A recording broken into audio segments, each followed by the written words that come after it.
Hello and welcome to the Australian Bitcoin podcast. I'm your host, Daniel Wilczynski. I just got back from the Bitcoin Bush Bash in Cairns. Bitcoin Bush Bash is a meetup that is held every few months in a regional town in Australia. So it was a meetup of around 50 people, 50 Bitcoiners from around Australia, and we met to talk about Bitcoin over drinks and food. There were some presentations. Everybody had a great time. And I very much enjoyed myself. Cairns is a lovely city. On today's show, we have Jeff Yew from Monochrome and formerly the CEO of Binance Australia.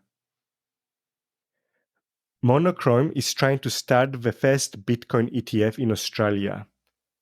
This will mean that any Australian will be able to go to their share trading account, such as CommSec, or whatever it is that they use, and buy shares of a Bitcoin ETF.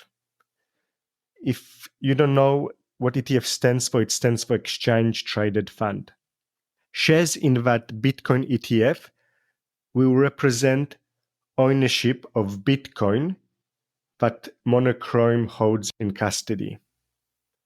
It will mean that a lot of money in Australia that currently cannot access Bitcoin will be able to invest in Bitcoin. But we'll find out more about that in the show. The interview was recorded on 25th July 2023. Let's get on to the show and find out who is Jeff Yew and what's his history in Bitcoin. Yeah, my journey in Bitcoin started way early before I joined Travelbybit with Caleb in 2013. I was really interested in what's happening across the world. I think that time was the aftermath of the Greek financial crisis, then followed by the Cypriot financial crisis. There were government billions. The government was confiscating people's savings from their bank accounts to save themselves from mistakes that is at no fault of the depositors. And someone on Reddit just said that, hey, if it's Bitcoin, they wouldn't have the money confiscated because it's this decentralized money that is not controlled by the government. At first, it's like, how does this work? Because nothing like Bitcoin has ever existed before in any shape or form, at least in the digital world. We have bearer assets in the physical analog world, but in a digital world, Bitcoin is really the first invention of that. I didn't really understood a lot about Bitcoin but at the beginning, but over time, you understand why things are built this way, why certain protocols are built this way.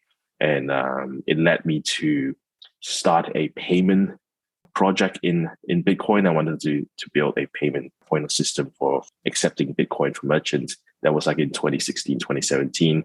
Then Caleb from Travelbybit, we met actually at the Bitcoin meetup. I kicked off with Caleb because we have a shared heritage, both born in Malaysia. He was asking like, what do I do? And a big Bitcoin geek that is building this stuff. And it turns out he needed a payment solution for his startup as well. And his startup was very much in the beginning, where it's gotten funding from the Queensland government to further tourism networks in regional Queensland, right? So run by Aboriginal communities and regional Queensland. And it was a cool project. Just like people wouldn't otherwise visit these places if it wouldn't be like, I can spend my Bitcoin there. We merged, we did things together. We did a lot of good stuff together. I was the chief product architect around that time. We partnered with Living of Satoshi as well later on. And then we launched Brisbane Airport to accept Bitcoin. We had a network of merchants in the city in Brisbane. We have, in the entertainment district in Brisbane. We also have merchants all across regional Queensland. It was fun. It's a fun time. I remember we did a video for Lightning payments in like May of 2018. And it's like 2 months after, it's not C Lightning, it was LND, I think. Yeah, LND's first alpha that went out. And then we had a product launch like 2 months later. And then we did this whole, live on Lightning, travel with Lightning around. And it was like early 2018. I got like 1 or 2 viral videos out of it, but most people have forgotten that Brisbane was actually the first place in the world where you have the concept of people just using Lightning payments for stuff. Same thing as what they did in the Bitcoin Beach project in El Salvador. Well, it's taken off very well. People are getting really excited but it really happened and started in Brisbane. I remember coming to Brisbane around that time, and there were quite a few places around the city that accepted Bitcoin. I remember there was Boost Juice, there was places in the airport, and just walking around the city, I'd walk around and I'd see, oh, this place accepts Bitcoin. And it was always like a pleasant surprise. And I guess that was you guys. I guess like we were probably the most prominent player, like we were in the news and everything. There were a couple of other projects at that time come and go.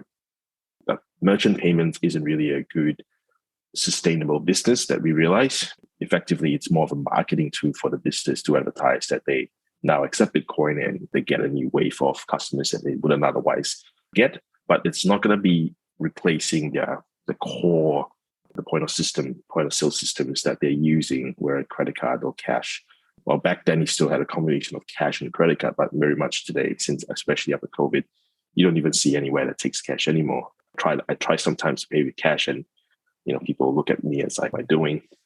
I think that there needs to be certain freedom of choosing how people want to pay for stuff without only relying on an instrument that is heavily susceptible to coercion and overtaken by corporations, whether it's surveillance or something like an Orwell kind of nightmare, right? So we don't want something Orwellian that concept becomes Orwellian in Australia. So having the freedom to pay with Bitcoin, it's a cool thing, but it's not going to sway people from like ditching their credit card still. Like I still use my credit card. I like the convenience of it, but paying with Bitcoin, paying in Lightning, like it did also show that the technology was cool. It was usable, and every time people say that Bitcoin is too expensive or too slow, and then you show them Lightning payments, kind of shut them down and opens up a new aha moment in their heads. And over the years, it's very warming to see that concept is being brought across the whole world. And then you got El Zonte, you got Bitcoin Beach, you have all these places around the world that are starting to do that in noticeable scale. Like we probably not, like I said, we're not the only one, but we were the ones in Australia that did make a lot of noise at the beginning. And I think that whole attention of Bitcoin Lightning payments has shifted outside of Australia a couple of years ago. You certainly gave it a very good shot. It did seem to me like maybe it was a little bit early. I remember there was a restaurant, a sushi place in Adelaide, which accepted Bitcoin and used your Travelbybit point of sale. And I went there, and whenever I went there, I bought my sushi with Bitcoin. But I asked the people there who else uses it, and there weren't that many, unfortunately. So it was mostly me and a handful of people who'd go to the Adelaide meetup. But it was good that you guys were trying and definitely putting in an effort, and you were one of the earlier ones who were doing it. From what I understand, then Travelbybit got bought by Binance. Is that correct? Well, the story is that Binance back in 2017, 2018, right? When they start talking to Travelbybit, it was I think in 2017, and Binance was a very different company then. It was a very young startup. They've just existed for a little bit over a year or so. Nobody really trusted Binance because there are all these players like Coinbase and other exchanges that are here for a much longer time. So they liked the idea that what we're doing, the stuff that we're doing, all this payment stuff, caught attention very early on, and they wanted a partner in Australia to explore how they can get into this market. In Australia, it's never really a big market for Binance because Binance, operates globally and they have all these different divisions across the world. Australia is always that kind of like small place that no one really cares about because of the population size.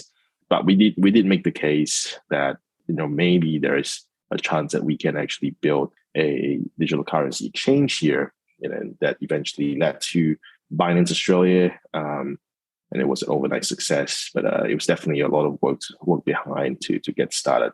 Probably the credit to the success of Binance Australia during my days was that we had a lot of autonomy over the local operation. Like we understood the culture, we understood the compliance network, we understood the relationship management with the banks, with payment providers. And most of all, we built something that was unique, right? It's like, you either have brokerages in Australia that are charging a lot of money, ultimately buying Bitcoin on behalf of you on an actual exchange, right? Or you have like local exchanges, order book exchanges that are just not very properly run. The order book management's very poor. Liquidity is very poor because Aussie dollar BTC is just not as liquid as USD BTC. Let's just face it. We built that system out. It was an overnight success. People were able to get exposure to Bitcoin through very transparent order book exchange. Like you can see who are you buying or bidding against, and at the same time, it's low fee. So it is cool. It's cool while it lasted, but I left around that late 2020, start of 2021 mark to pursue my desire to build out that institutional path for Bitcoin in Australia, because someone had to do it, and I started Monochrome then. So what do you make of the troubles now that Binance is having? And for those who don't know, obviously Binance Australia has been debanked in Australia, so they can operate. They're still legally they're allowed to operate legally, as I understand it. They just don't have a bank to operate with. But they're also having a lot of regulatory and banking issues all over the world. And this isn't just me saying that, but it does look a little bit suspicious for those more conspiracy-minded. It seems very coincidental that they're having all these troubles at the same time almost all over the world in different jurisdictions. And what makes it a little bit also more suspicious is with the FTX saga, some of the stuff that came out of that, it seemed pretty clear that SBF, Sam Bankman-Fried, the CEO of FTX, which was a rival to Binance, but he was obviously making a lot of political donations, and it was clear that he was trying to use the American regulators to privilege FTX and attack Binance, which is why over drama, why Binance in turn kind of pulled the rug from underneath him. But it seemed that he believed, at least SBF believed, that he could pay politicians and use regulators to attack Binance. And now we have all these troubles that Binance is having. So yeah, it all looks a little bit suspicious. I give a take on that. Binance Australia, when I was running it, is very different from Binance Australia after I left, right? So it was ultimately a locally set up and run digital currency exchange, like Cardblock, for example, that had an international investor, and eventually they wanted more and more. It was very public that my departure was not very cordial. We had disagreements on how we want to operate as the business become more and more successful. To a point, I felt that I can't continue running this business anymore, and you guys better find someone else that will. One of the core reasons is just because that digital currency exchanges, and I want to make this clarification, is that yes, they are registered with AUSTRAC, and AUSTRAC is the anti-money laundering transaction monitoring watchdog in Australia. Like, they're very powerful, but they only look after the transaction monitoring, which is what they do, right? It's literally in their name. But it doesn't have the same protection when it comes to financial products, like your funds, like your ETFs, like your insurance policy that has a PDS. Like none of those protections exist in digital currency exchanges. And it's just because that there's no regulatory regime for these businesses to fall under. There are voices over the years of crypto exchanges, CEOs asking for regulation, but till today, there's really none from an investor protection watchdog standpoint, which is in this case is ASIC. So over time, being a self-regulatory environment with Binance Australia has over time led to disagreement on how we should prioritize self-regulatory actions and what sort of things that we should prioritize over the next. International management has disagreements on how we as local management sees it. To a point, there was a stalemate for a very long time, and we just didn't know how to proceed. And guess that the only way is to remove myself out of the equation, because I was the one that is blocking everything. I was a difficult child in there. And I just felt that that's not the kind of life I want to live, right? Because ultimately, I'm like, what am I doing? I'm here to further the adoption of Bitcoin, not playing company politics and taking unnecessary risks, because the industry is just very opaque. But since they took over more and more, the exchange has become more of a localized arm for Binance itself, and I think that's where things really gone really downhill from there, because they lost the local control and local touch. The say of what needs to be prioritized is very much tip over the scales towards the favor of the international management. That's always been a bad idea from the beginning. I've told them that, but they didn't listen. But it's none of my business now. I focus on other stuff. Why did you want to start Monochrome, and what is Monochrome? Monochrome is an investment management firm that specializes in regulated Bitcoin products. So what does it mean is that an investment management firm means that, your Blackrock and those likes, we're not as big as them, obviously, but we specialize in Bitcoin because this is where we grew up from, right? So we take Bitcoin, which is a unregulated asset, and put it into a regulated financial product so that people can access it safely as security. There is benefits to this for example, people that cannot access Bitcoin outside of the regulatory perimeter. They have to do everything properly. And these people are, some high net worths or family offices or fiduciaries where in charging of other people's money, right? So you can't throw them into the deep end of self-custody, because self-custody it is kind of safe if you know what you're doing. There's self-sovereignty in there compared to a trust in the financial product. But from a legal perspective, estate planning perspective, dispute perspective, it is safer for them to put it into a compatible and familiar product structure, in this case, in a fund.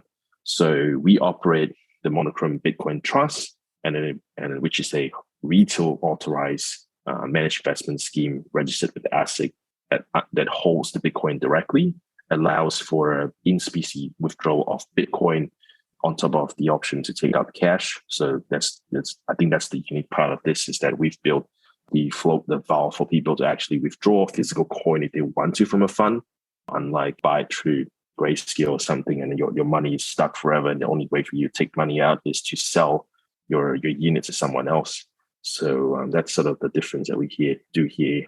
We also have an application for the Monochrome Bitcoin ETF with the ASX, the main stock exchange in Australia. I believe we're the only one playing in that field, just because that we operate under the new crypto asset license authorization that ASIC has came out in late 2021. These very rare licenses was granted very sporadically, only in 2022, I believe, and there's none issued, since Q4 of 2022 till today. It's gonna be quite remarkable if that gets listed on the ASX. It's gonna be Australia's first spot Bitcoin ETF. I do hope that we can get some love and support from the Bitcoin community, because it's also a Bitcoin ETF that you can take physical Bitcoin out, which is, I believe, is probably the only one in the world. Only a Bitcoin geek would build something like that, to be honest. So you have two products. You have the current offering, which is live, but the Bitcoin fund, and you have the product that you applying and trying to have, which is the Bitcoin ETF. That's correct? Yeah, it's yes and no, because it's not really actually two products, actually one product. I must make the remark that it must not be seen as like I'm trying to say that the ETF listing would help drive the demand for the unlisted trust, because that's not the case here. I'm just making sort of educational remarks of what they both are. So I'm not using the Bitcoin ETF to drive interest into the Monochrome Bitcoin Trust. So make it very clear to the audience here. What we did was that we built the Monochrome Bitcoin Trust, which is the same trust that is authorized to become the ETF from the licensing level. And we built out what we call a dual track sort of channel, dual channel fund. So what it does is that it allows for the subscription and redemptions in two forms rather than just one from the stock exchange. So the users can, effectively, when the unlisted fund gets listed on the ASX, it becomes an ETF. The channel from the investment manager, which is directly through us, can happen concurrently with the channels of subscription and redemptions from a stock exchange. So for example, you can buy Bitcoin, the Bitcoin ETF, Monochrome Bitcoin ETF from the ASX or ASX broker, and then redeem physical Bitcoin through Monochrome, or you can subscribe through Monochrome and sell the units on the ASX broker, on the ASX or ASX broker, for example. That is a very unique product. So we've been running that product for a couple of months now, just for a trial. Nothing has really stood out other than, it's functioning properly. We've been running wholesale funds for Bitcoin before the new licensing requirement came out. So we've been doing this for a good, over 2 years now. If I'm understanding it correctly, so you have that fund, and basically there's two ways to access the Bitcoin fund that you have. One is to go directly for you from you guys, which is for high net worth individuals and for kind of institutions. They can directly go into the fund, but that's not open to just your common retail investors. And then the ETF would be a way for retail investors to get access to the fund through a traded fund. Basically that's correct, exactly, right? Not exactly. Both retail accessible. So it's a dual channel fund. So you can basically, the fund itself is authorized for become the same thing. So have to be retail. So retail is able to be retail investors that meets the investment criteria and agrees to the target market determination, and PDS can choose to invest it through our share registry, which is Atomic at the moment. That is what we call the investment channel route. When and if it gets listed on the ASX, the same fund itself is not going to change, right? The underlying structure, the Bitcoin, the custody wallet, they are exactly the same. So it's just that we add a way for people to invest through an ASX broker or not through any chess sort of system. The only difference is that the minimum investment level is set while it's an unlisted fund directly to us, because we don't want to be dealing with $5 subscriptions and $10 subscription. The minimum investment is in the thousands. Whereas when it's on the ASX, you can buy as low as whatever the broker allows you to buy. So that's going to be the key differences there. But the fund is actually the same. It's both retail accessible. Right. And going to one of the reasons why doing the fund and why you need to do all those regulations, I spoke to a financial advisor here in Adelaide for a big financial advice company. And I was hoping to try and get him to refer his customers to Hardblock. I was trying to get business. I met with him and he explained to me the problem that basically just doesn't work that way, because he needs all these he's in a very regulated industry and he needs to invest into these kind of regulated assets. He can't just tell his customers, invest his customers' money into Hardblock. It needs to be a specially packaged, regulated product, something like what you're doing. So there's a lot of these kind of people who have this huge amounts of money, I suppose, with these kind of financial advisors. And they actually basically, they can't invest in Bitcoin.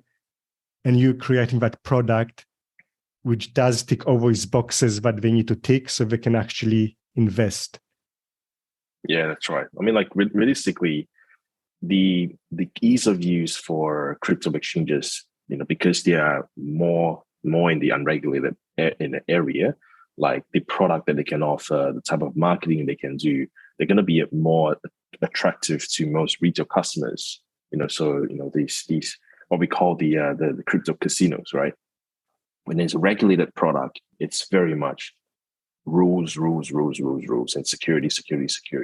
So there is very little room for us to be able to do any spooking remarks like buy now, or you get an email from the crypto exchange getting the spin this wheel, or this coin just 10x buy now. Those are not allowed in a regulated financial product. You'll get in serious trouble if you do that. So because of that, because it's also protected, the advisors love it. It's the product that they can access under certain circumstances if they tick those boxes for them, which in a regulated fund, because it's just a security, it's no longer Bitcoin. It is if it's listed on the ASX and it's a listed security, it gives them a bit more comfort.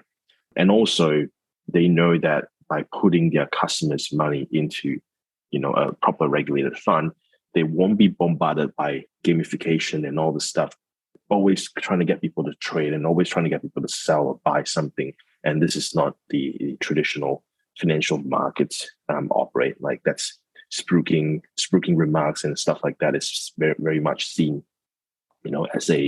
as a more cowboy move, and no one really does that because A, you can get in trouble, B, you have a reputation that you can lose. So yes, the product is very much built for the highest level of accessibility. And if you're a fiduciary, if you're a financial advisor, or if you're a high net worth family office, people that cannot legally deal with unregulated crypto exchanges, it's not a problem with crypto exchanges because there's really no regulation for them to apply under, which is not their fault. But it is what it is. There's no regulation, means that they cannot access it legally. They'll get in trouble with their licenses. They can get trouble with their complaints if people have nowhere to complain. And also they can get in trouble with their insurance. Something happens, they get sued if they've recommended someone to an FTX, for example, and FTX lost their money.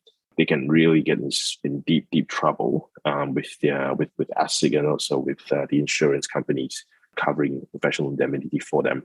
So that's why Australia really do need a proper regulated Bitcoin product. And we're not talking about some random wholesale fund that is just in a buyer's beware region. Some of them are no better than a crypto exchange for just package it up nicely, but in a properly ASIC registered retail managed investment scheme that has a specific license authorized on top of the license on the AFSL to handle the product and handle the asset class, and even better if it's listed on the main stock exchange. But these are not advice. Don't take this as any forward-looking statements for you to go and touch the product, because Bitcoin is not for everybody. There is certain risks of the asset class and the product that people need to be aware of. There's two problems mainly with advisors, right? One is the appetite. Like, first they got to ask the question, like, do we as a firm or the licensee for the advice firm, do we as a firm want to deal with Bitcoin? Because they see Bitcoin as this like risky asset. They've heard of all this collapses of FTX. They kind of draw the conclusion that, this is too Wild West, right? It's like the early days of the internet, right? People use it for good things, people use it for bad things, but eventually the good one survives. And we've come to a point where BlackRock and these guys have endorsed the asset class, which is really going to move that psychological barrier for a lot of advisors that are still stuck in the mindset that Bitcoin is just dirty asset, because it's actually not. They just need to do more research, but really do help them get across that, yes, we want to do it, and then how are we going to do it? Most advisors would tell you that, yeah, we're not going to touch it. We know what Bitcoin, yeah, trust me, it's going to go to zero. Like, can't change my mind, right? And then with those, yeah, that's fine. We're not going to be able to convince them. They just have to going to be able to adapt to a change where if all the other peers are able to offer Bitcoin products, some even offer it at a premium because it's such a rare offering, and be able to gain customers' trust over time because of that, as opposed to being that advisor that's constantly telling people, no Bitcoin, without getting any good reasons when everyone else is already doing it. And then their clients would slowly question, is this an objective decision for you to not want to talk about Bitcoin? Or is this your own bias that are prohibiting yourself from giving me the best advice, as a client? So that is something that advisors need to get across. The second thing is the demand. So we've known that over the years, every advisor in Australia, like if you have multiple clients, you will have intermittent demand and requests about this Bitcoin stuff 5, 6, 7, 8 years ago, right? If you're in the industry, you definitely hear your clients asking about Bitcoin. Most of the time, because of the first part that I said, most of the answers is like, we don't know, we can't talk much about this, or some are just blatantly like, it's a scam, it's a Ponzi, like it's going to go to zero, trust me, haha. That's also there's people like that as well.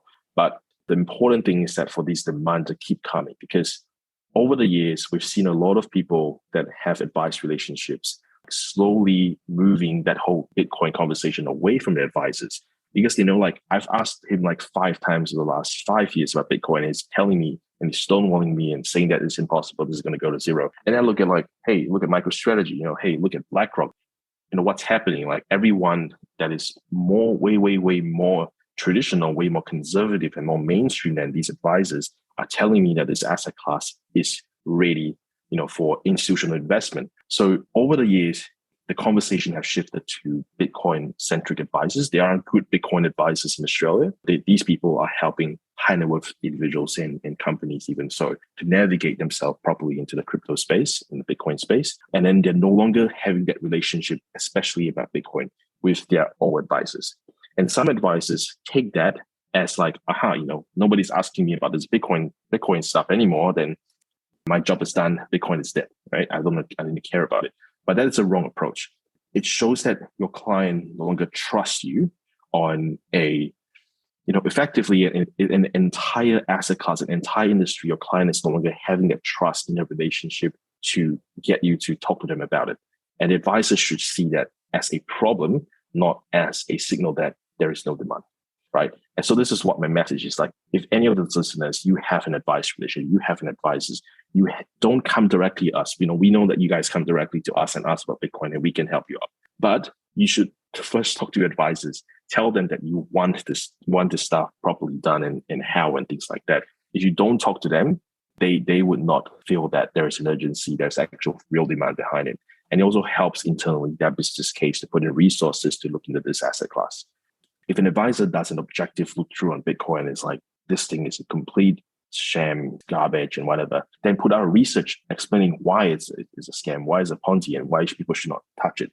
Don't leave it as like, I think, or my experience in Bitcoin is, and it turns out it's a Dogecoin related thing, right? It's very common. People just put the sins of some random crypto, random shitcoin on Bitcoin and criticize Bitcoin about it. Is that you have to have that conversation with industry experts. You have to have that conversation with your clients to not just build their knowledge, but continue that trust. Because if you're not going to do this, I know a lot of advisors that are keeping themselves about this asset class. Some big ones are starting to create divisions specifically looking at that, especially when the guys like Blackrock is already coming to the space.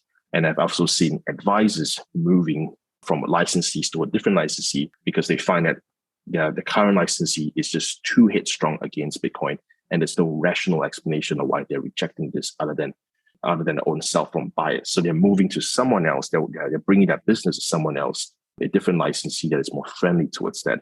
So I know it's a bit of a rant, but stop coming directly to us. It's kind of like stupid for me to say that.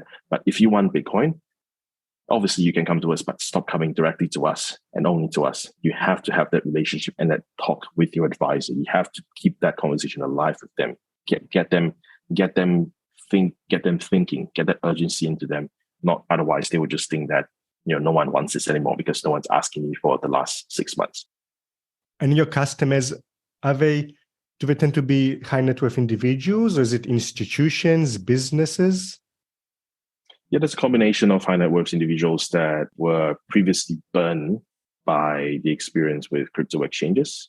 So most high net worth individuals, like, they don't really have a lot of information presented to them about Bitcoin maybe 5-6 years ago. So what they did commonly is that they relied on a trusted family member or a friend or trusted friend of a family member to manage those stuff. And they would have whole Bitcoin on behalf of them on the Trezor or on a crypto exchange. And there's always going to be relationships that turn sour. Like we've seen where people realize after all these years, the money is no longer there in the first place.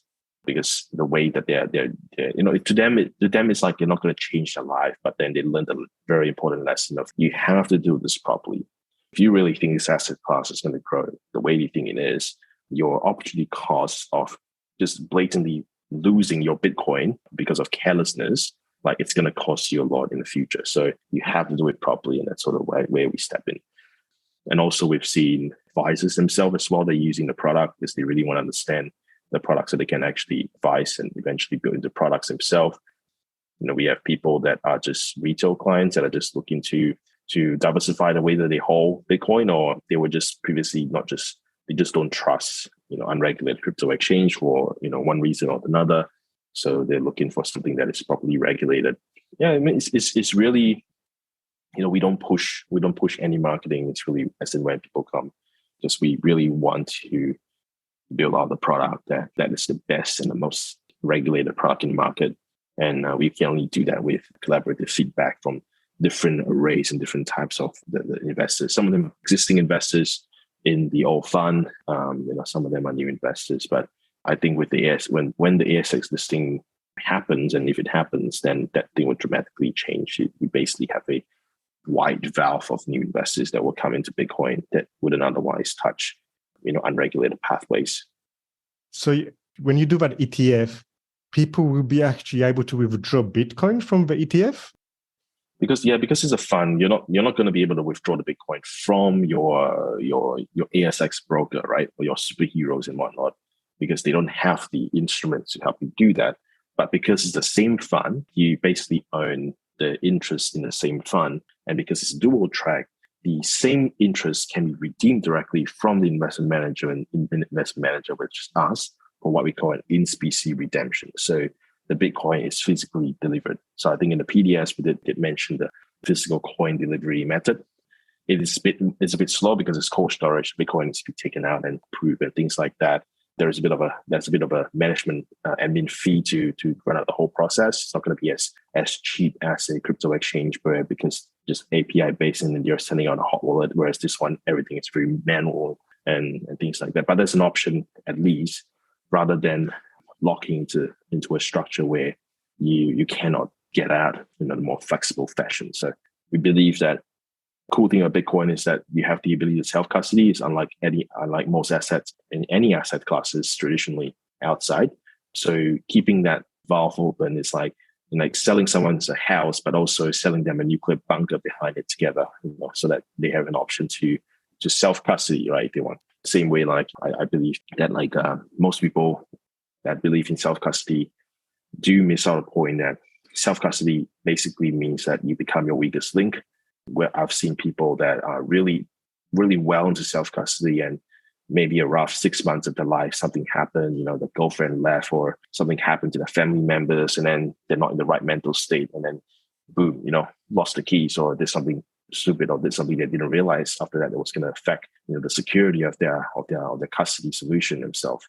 And then we've even seen Bitcoin developers themselves got into that problem, right? So it is an option for people to do it, but we advocate for self-custody as a pro of Bitcoin as a seller. You have the option, but we just don't have the heart to, especially for our clients, to advocate that you should self-custody, because most of them, they're gonna lose their keys 100% if you just tell them self-custody, and that's just not the responsible thing to do. And in a financial product, there's insurance, there's all this preventive and reactive mechanisms in place for investors to make sure that the assets are safe. It is very much different. It's a set and forget thing for them versus something that they have constantly being on edge and on top of. They're doing self-custody versus doing the proper regulated fund. But we keep that option alive for them if they want to. I think everybody understands that withdrawing the Bitcoin, it's not going to be just like a simple thing. It's probably going to take maybe weeks, and there'll be a large fee involved. I think that's understandable, but I think it's very exciting and interesting because it creates that confidence. Okay, if I can withdraw Bitcoin, and if it's possible, that probably means you have the Bitcoin. It creates more confidence in your fund. And to give a counter example, it's the famous issue what happened in the 70s and 80s with the gold, where France was holding gold in the United States and wanted to withdraw that gold, and United States, sorry, you can't do that, which a lot of people question is United States holding the gold it's supposed to do. So it's kind of like a confidence thing. Even if it's like a troublesome and long process, the fact that people can withdraw Bitcoin from your fund, I feel that gives it a lot more confidence. Okay, you probably have the Bitcoin. Yeah, and because it's all cold storage, there's no hot wallet kind of nature of this cold wallet setup, right? So there is going to be transparency in the wallet address as well. People can see how much fund is in total reported, and also how much Bitcoin is in the fund from a blockchain level. I mean, it's easy to do, it's just a wallet address that you publish, but I don't think most funds actually do it, because could be because they're holding the funds commingled in an exchange wallet or somewhere, which is quite common in wholesale funds. But as a proper retail fund that needs to meet RG133 for custody and everything, especially specifically for crypto assets, like Bitcoin. That's why I say that just because it's a retail funds in Australia, it's very, very paternal from a regulator standpoint. They look after everything. I've got another question, which you probably hate. Do you have any timelines? When do you, obviously you don't know for sure, it's not up to you, but when do you think is a realistic timeline for this to be live? So typically, the application will take for traditional products, will take anywhere from 6 to 10 weeks. Realistically, maybe 8 to 10 weeks. We think that because Bitcoin is going to take towards the far end of that. We try to do everything we can to make sure that the application is bulletproof, but because of the nature of the asset class, it might drag on a little bit, and we expect some delays for that. So not going to surprise us if it does. Plus, when the final thing is ready to go live, you would usually have a 2-week period before it actually goes live on the exchange. So that will be a time where we'll start to do more heavy marketing and whatnot. It's very different from the US, right? It's like US SEC still has to approve the ETFs. In Australia, the Monochrome Bitcoin ETF is already approved by ASIC on the AFSL. It's actually named on the AFSL. If you look it up on an AFSL search registry, you can actually find the words Monochrome Bitcoin ETF on there. So we're fortunate that we don't have to go through that process again, like the US and the Blackrock ETF and those sort of likes. We just have to work through the market operators, in this case, the stock exchange, to make it happen. By this time next year, we could be seeing an ETF? No, not this time next year. I think that's gonna be within this year.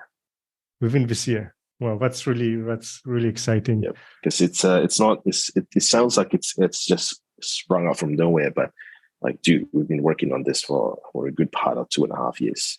Right. A lot of people have been trying to make Bitcoin ETFs in the United States for many years now. And it just seems to be a process that is not really going anywhere. But recently, a lot of people have been excited because BlackRock, which is a very mainstream business, a big American company, which is very responsible for iShares, from what I understand. And iShares, it's a very common ETF. So they do ETFs for everything. Yep. That's like their business. They do ETF, they know this business, their business is ETFs. And they're actually applying for a Bitcoin ETF. So that seems like very exciting. Yeah, so I guess, do you think they'll get approved? What's your take on the BlackRock ETFs and what's happening outside of Australia? The BlackRock Bitcoin ETF is very significant, more significant than most sort of Bitcoin Twitter things, because I've been on top of a lot of the comments and feedback on what people think that it's going to be, but people really don't understand what BlackRock is to begin with, right? So BlackRock doesn't take on the clients. If you're 100 million net worth, like, you're too small for BlackRock, no way, right? If you're a company with a profit of $1 billion, like, you're maybe, right? So BlackRock primarily only deals with the big instos. Like, their clients include other asset managers, includes governments, include countries. So when SEC collects this like really big corporate fines, whether it's like some insider trading charge, and then they charge a company and they pay like $100 million, like, where does it go to? It goes into BlackRock, because they manage the SEC's money or things like that. Like, any government agencies, any institutions, super fund, pension funds, if they're big enough, they usually with either BlackRock or Vanguard, right? So BlackRock doesn't do things without a demand. And this is why the BlackRock move into Bitcoin has really shaken a lot of preconceptions on Bitcoin, in people that has like biases against Bitcoin in the traditional space. The way that BlackRock has moved into space and the way that Larry Fink talks about Bitcoin, it sends a really chilling message to everyone else that is outside of this awareness circle. It means that someone wants Bitcoin so much, and these are not like your multimillionaires. These are not your ASX 200 companies. They're too small. They're like bigger people, countries and whatnot, that wants Bitcoin, and hence BlackRock is addressing that demand by creating a Bitcoin ETF for them. That's the whole reason. like that usually when BlackRock builds a product. So all these financial professionals, they're now guessing like who's the one driving the demand behind this, right? Because on one hand, they go like, well, every one of my trading desk still thinks Bitcoin is a scam, and boom, suddenly Larry Fink says that it's better than digital gold and better than gold. And then it's like, to them, there's a certain level of denial. We have friends that works in firms. The first week when they announce, people go like, is that real? Why would they do that? And then a second group is like, oh shit, this is actually real. What do they know that we don't know? And then, the third week onwards, they kind of go like, well, maybe we should really revisit this Bitcoin thing. It's not really going away. And then slowly, then the fourth week, they give us a call, so we've seen that progression of that. So the BlackRock move has signaled a psychological shift in how traditional finance views Bitcoin in a much bigger magnitude than anyone could have, even Michael Saylor, right? So the chances of them getting approved, I think, is very high. But I think biggest elephant in the room is that then what happens to the Binance, the Coinbase, because that is something that we've seen people sort of draw correlation to, like, how is it that the charges against Coinbase and Binance happens at the same time when BlackRock decides to file a Bitcoin ETF? Yeah, I think there's a certain degree of washing out the bad actors before they introduce the hero kind of thing going on. And the question is that, will they pressure Binance to die first before they let the ETF goes up, or they do it at the same time and BlackRock becomes the hero of Bitcoin? I think that's sort of yet to be seen. But I think that the biggest hindrance to an ETF approval is probably the still lurking. So like, what will happen to Binance? What will happen to CZ? That kind of stuff. This thing plays out against the favor of Binance, it would be really bad for Binance and thus most of the retail-driven crypto space for a moment, and then BlackRock can scoop in and just save the day and maybe even mark their unit price lower, and then the charts looks good. Who knows? But that's just speculation. All in all, the BlackRock move into Bitcoin is probably the most significant thing for the psychological shift in the naysayers of Bitcoin from probably in existence. So it's very big news. Testing. I hope it's ready for recording.